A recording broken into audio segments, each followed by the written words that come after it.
بسم اللہ الرحمن الرحیم. کلاس 11 اسلامیات. چلیں اپنی ایکسرسائز سالو کرتے ہیں. چیپٹر نمبر 1 ہمارا ہے قرآن مجید کا تعارف. تو اس کے سب سے پہلے ایکسرسائز کی طرف چلتے ہیں. تو پہلا سوال ہے ہمارے پاس، درج ذیل سوالات کے تفصیلی جواب تحریر کریں، لکھیں. کوشچن نمبر 1، قرآن مجید کی تعلیمات اور اس کے اثرات لکھیں. اس کا آنسر لکھنے سے پہلے آپ نے یہ پوری ہیڈنگ ڈالیں گے آپ لوگ اپنے آنسر میں، قرآن مجید کی تعلیمات اور اس کے اثرات.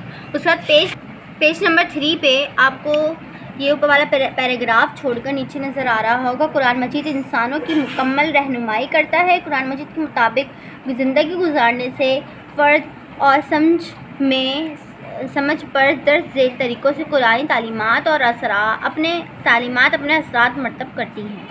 یہاں سے آپ کا فرسٹ لانگ شروع ہوگا اور یہ سارے پوائنٹ نیچے تک فرسٹ لانگ آپ کا یہ یہاں پر کمپلیٹ ہو جائے گا. پوائنٹ آپ نے لکھنے ہیں. نیکسٹ کوشچن، قرآن مجید کے موضوعات کے جدید سائنس کی روشنی میں وضاحت کریں. اس کے لیے آپ آ جائیں پیج نمبر 3 پر ہی. یہ آپ ہیڈنگ ڈالیں گے پہلے، قرآن مجید کے موضوعات اور جدید سائنس. یہ آپ پورا یہاں سے قرآن مجید اپنے اعجاز، جامع انداز بیان، یہاں سے آپ اس پورا لکھیں گے یہاں تک. یہ آپ کا سیکنڈ لانگ کمپلیٹ ہو گیا. نیکسٹ ہمارا تھرڈ لانگ ہے، قرآن مجید کے موضوعات کے متعلق آپ مزید کیا جانتے ہیں. اس میں بھی آپ تھرڈ لانگ میں بھی آپ جو سیکنڈ لانگ میں نشان لگوائے ہیں وہی آپ کو دوبارہ لکھنے پڑیں گے، کیونکہ وہی ہیں سائنس اور جدید سائنس کے جو موضوعات ہیں اسی میں. نہیں تو پھر اگر آپ کو وہ ٹھیک نہ لگیں تو پھر آپ گوگل سے الگ سے سرچ کر سکتے ہیں. باقی ہمارا تھرڈ لانگ وہی بنتا ہے. اب چلتے ہیں اپنے مختصر سوال جواب کی طرف. تو پہلا سوال ہے، قرآن مجید کے لفظی معنی اور اصطلاحی معنی کیا ہیں. اس کے لیے آپ آ جائیں پیج نمبر 1 پر، جہاں پر قرآن مجید کی صفحہ پر ہیڈنگ ڈلی ہوئی ہے. اس کا آپ نے یہاں سے لکھنا ہے، لفظ قرآن کر سے ماخوذ ہے جس کے معنی ہیں پڑھنا. اس لحاظ سے الفاظ قرآن کے لفظی معنی ہیں پڑھنا یا وہ کتاب جو بار بار پڑھی جائے.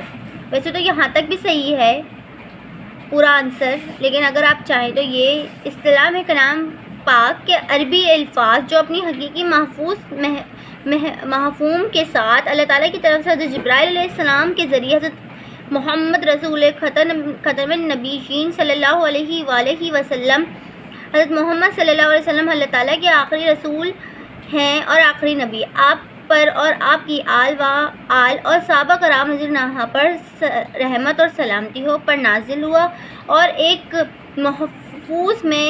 محفوظ کیا گیا ہے، وہ قرآن کہلاتا ہے.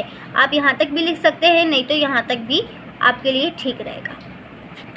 شارٹ ہمارا فرسٹ کمپلیٹ ہوا. سیکنڈ کی طرف، قرآن مجید کی کوئی بھی 5 صفاتی نام اور ان کے مفہوم لکھیں. اس کا آنسر ملے گا آپ کو پیج نمبر 2 پر. قرآن مجید کے منتخب نام اور ان کا مفہوم آپ پہلے یہاں سے لکھ لیں. قرآن مجید کا ذاتی نام القرآن ہے، یہاں سے یہاں تک لکھ لیں. ٹھیک ہے. اس کے بعد آپ یہ جتنی بھی کتابوں کے نام لکھیں ان میں سے آپ کوئی سی بھی 5 لکھ سکتے ہیں. ٹھیک ہے. میں نے یہ القرآن پہ ٹک کیا ہوا ہے، آپ بھلے یہ لکھ لیں، کیونکہ جو چھوٹی چھوٹی ہیں ان میں نے ٹک کر کے رکھا تھا تاکہ یہ چھوٹی چھوٹی یاد کرنے میں بھی آسان رہتی ہیں اور جو ہے بھولی بھی نہیں جاتی. باقی آپ کی اپنی آن چوائس ہے کہ بھائی آپ کوئی سی بھی اس میں سے چوز کریں. تفصیلی جواب اور مختصر جواب کمپلیٹ ہوئے. اب ہم چلتے ہیں MCQs کی طرف.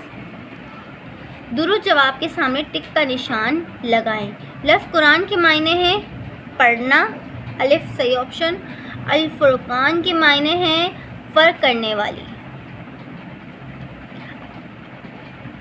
MCQs کمپلیٹ ہوئے. امید ہے کہ آپ کو آج کی ویڈیو سمجھ میں آئی ہوگی، اچھی لگی ہوگی. تو پھر آپ لائک اور میرے چینل کو سبسکرائب کر دیجیے گا. تب تک کے لیے اللہ